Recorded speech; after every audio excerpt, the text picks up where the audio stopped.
Pasca ditutup selama 2 pekan, pasar ternak Batu Sangkar kembali beroperasi.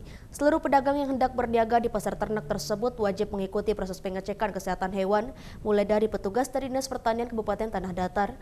Bahkan hewan ternak yang mengalami gejala PMK langsung diputar balik.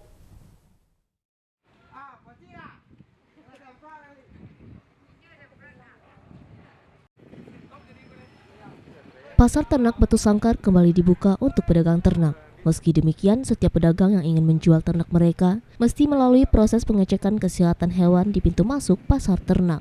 Bagi ternak dari luar daerah harus memperlihatkan surat keterangan sehat, sedangkan ternak lokal harus menjalani pemeriksaan. Bahkan saat dilakukan pemeriksaan ditemukan beberapa hewan ternak yang mengalami gejala PMK dan pemilik beserta ternaknya langsung diputar balik untuk menghindari penularan.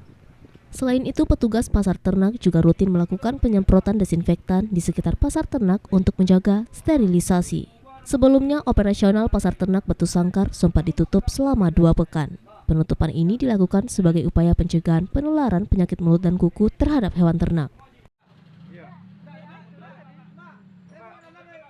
Daerah ternak yang berasal dari luar daerah itu harus didukung dengan surat keterangan kesehatan hewan dari daerah asal.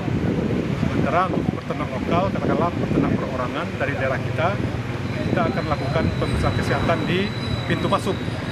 Jadi tadi kebetulan dari pemeriksaan teman-teman yang bertugas di pintu gerbang, kita ditemukan adanya beberapa ternak yang memperlihatkan gejala.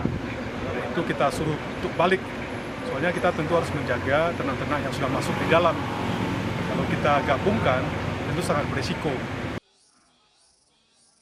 Dari Kabupaten Tanah Datar, Sumatera Barat, Agung Sulistyo, iNews melaporkan.